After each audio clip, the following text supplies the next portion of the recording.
High guys, I am your DK. அப்படின்னா நீங்கள் வந்து உங்கள் வாழ்க்கையை பேசஸாக பிரிக்கணும், ப்ரொடக்டிவாக இருக்க முடியாது. நீங்கள் அப்போ வந்து ஸ்கூல் காலேஜில் சொல்லி தரதெல்லாம் கிட்டத்தட்ட 5 லட்சம் பேர் உங்க கூட படிக்கிறாங்கன்னா, கைஸ் ஐ எம் டிகே. நீங்கள் வந்து உங்கள் வாழ்க்கையை பேசஸாக பிரிக்கணும். ஃபஸ்ட்டு பேஸ் 6 இயர்ஸ் வந்து ஒரு பேஸ் ஆகும், நெக்ஸ்ட் இயர் 6 இயர்ஸ் வந்து ஒரு பேஸ் ஆகும், நெக்ஸ்ட் இயர் 6 இயர்ஸ் வந்து ஒரு பேஸாக பிரிச்சுக்கணும். ஃபஸ்ட்டு 6 இயர்ஸ் நீங்கள் வந்து ஒரு விஷயத்தை வந்து பண்ணணுன்னா நீங்கள் வந்து ஒரு ப்ரொடக்டிவாக இருக்க முடியாது. நீங்கள் அப்போ வந்து எந்திச்சு நடந்து ஓடி எல்லாத்தையும் கற்றுக்கிட்டு இருக்க முடியும். ஸோ வந்து நெக்ஸ்ட் 6 இயர்ஸ் நீங்கள் விளையாடலாம், என்ன வேணாலும் பண்ணலாம், எதுவுமே பிரச்சனை இல்லை. ஸோ நெக்ஸ்ட் 6 இயர்ஸ் தான் இருக்கிறதுலே மேஜர் பார்ட். நீங்கள் அந்த மேஜர் பார்ட்டை வந்து மிஸ் பண்ணிட்டீங்கன்னு வச்சுக்கோங்களேன், நீங்கள் வந்து அதுக்கப்புறமேல எதுவுமே பண்ண முடியாது. ஏன்னா அது அவ்வளோதான், டைம் முடிஞ்சுது, வா. வந்து அந்த 6 இயர்ஸில் நீங்கள் எவ்வளோ கற்றுக்கணுமோ, எவ்வளோ நாலேஜ் எடுத்துக்கணுமோ, எவ்வளோ கெரியர் நாலேஜ் எடுத்துக்கணுமோ எடுத்துக்கோங்க. ஆனால் அதை நான் வந்து காலேஜ் ஸ்கூல் அதை பற்றி நான் சொல்ல வரல. ஏன்னா வந்து சொல்லலாம் கிட்டத்தட்ட 5 லட்சம் பேர் உங்க கூட படிக்கிறாங்கன்னா, அந்த 5 லட்சம் 10th பசங்களாக தான் படிக்க போகிறாங்க, 5 லட்சம் 12th பசங்களாக தான் படிக்க போகிறாங்க. ஸோ வந்து அதில் இந்த ஸ்பெசிஃபிக்கான நாலேஜ் உங்களுக்கு கிடையாது. ஸோ ஸ்பெசிஃபிக் நாலேஜை வளர்த்துக்குங்க. ஸோ நெக்ஸ்ட்டு வந்து அடுத்த 6 வருஷம் ரொம்ப ரொம்ப முக்கியம்.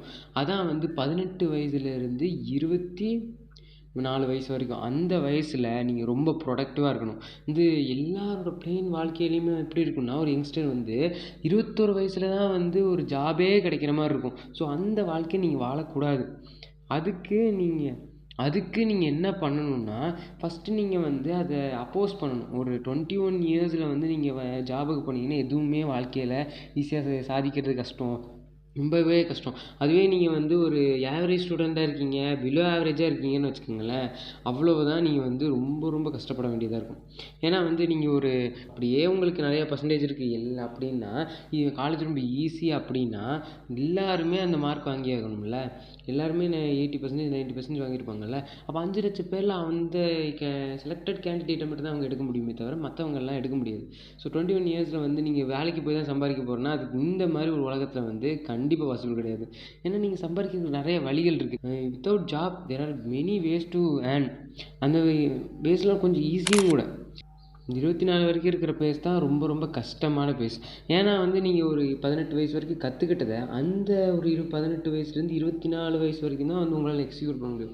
அதர் தென் தேட் அதுக்கப்புறமேல் வர ஏஜெல்லாம் வந்து உங்களால் அதிகமாக பண்ண முடியாது. ஏன்னா 24 30 இயர்ஸ் நீங்கள் வந்து ஏற்கனவே வந்து ஒரு ஸ்டாண்டர்டான ஒரு பாத் வச்சிடணும். எக்ஸிக்யூட் பண்ணி நிறைய எக்ஸிக்யூட் பண்ணி பாருங்கள், எது கரெக்டாக இருக்கோ அது வந்து உங்களுக்கு தெரிஞ்சிடும் 6 வருஷத்துலேயே. ஸோ அந்த 6 வருஷம் கழித்து உங்களுக்கு வந்து கரெக்டாக இருக்கிற பாத் செலக்ட் பண்ணிடுவீங்க. ஸோ அடுத்த 6 வருஷம் அதில் தான் நீங்கள் பயணிக்க போகிறீங்க. இந்த வே ஆஃப் கன்ஸ்ட்ரக்ஷன் நீங்கள் வந்து கன்ஸ்ட்ரக்ட் பண்ணிட்டே இருக்கீங்க. ஒரு 6 வருஷம் கன்ஸ்ட்ரக்ட் பண்ணதுக்கப்புறம் எந்த ஒரு பிஸ்னஸாக இருந்தாலும் அதுவே தானாக வளர ஆரம்பிச்சிடும். அதான் வந்து இன்ஃப்ராஸ்ட்ரக்சர்னு சொல்லுவாங்க. நீங்கள் ஓரளவுக்கு வளர்த்து வச்சதுக்கப்புறம் அதுக்கப்புறமே ஆரம்பிச்சிடும், அதுவே வளர்ந்துடும். ஸோ வந்து நீங்கள் வந்து அது கஷ்டப்பட தேவையில்லை. ஸோ வந்து இதுதான் வந்து இந்த 6 உங்கள் வாழ்க்கையை பிரித்தா உங்களுக்கு கிடைக்கக்கூடிய பை ப்ராடக்ட். அது மட்டும் இல்லாமல் இந்த ஒரு பேஸில் எது உங்களுக்கு ரொம்ப முக்கியம்னு பார்த்துக்கிட்டிங்கன்னா, அந்த 12 இயர்ஸ்லேருந்து 18 இயர்ஸ். ஏன்னா நீங்கள் அந்த 12 இயர்ஸ்லேருந்து 18 இயர்ஸில் ரொம்ப ப்ரொடக்டிவாக இருக்கணும். ஏன்னா வந்து அந்த இடத்துல தான் நீங்கள் நிறையா வந்து ஒரு பேட் ஹேபிட்ஸோ எதுவாக இருந்தாலும் உங்களை அப்டைன் பண்ணுறதுக்கு ஈஸியான ஏஜ்.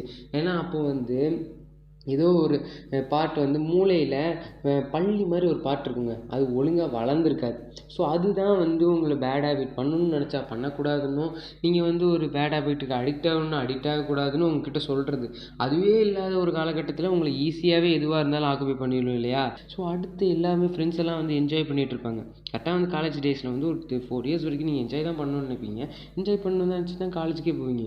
ஸோ அந்த 4 இயர்ஸில் வந்து உங்கள் ஃப்ரெண்ட்ஸ் எல்லாம் என்ஜாய் பண்ணிட்டு இருக்கும்போது உங்களால் பண்ண முடியலன்னா வந்து கஷ்டப்படாதீங்க. ஏன்னா 5 years of effort equal to 50 years of freedom. முன்னாடி மறக்காமல் சப்ஸ்கிரைப் பண்ணிங்க. அப்போ தான் உங்களுக்கு வந்து உடனுக்குடன் வீடியோ வரும். நிறைய நாலேஜ் கெயின் பண்ண முடியும். நம்ம 2 பேரில் நம்ம மொத்த கம்யூனிட்டியுமே சேர்ந்து வளர முடியும். முதல் எட்டில் ஆடாதது விளையாட்டல்ல, நீ 2ஆம் எட்டில் கல்லாதது கல்வியுமல்ல.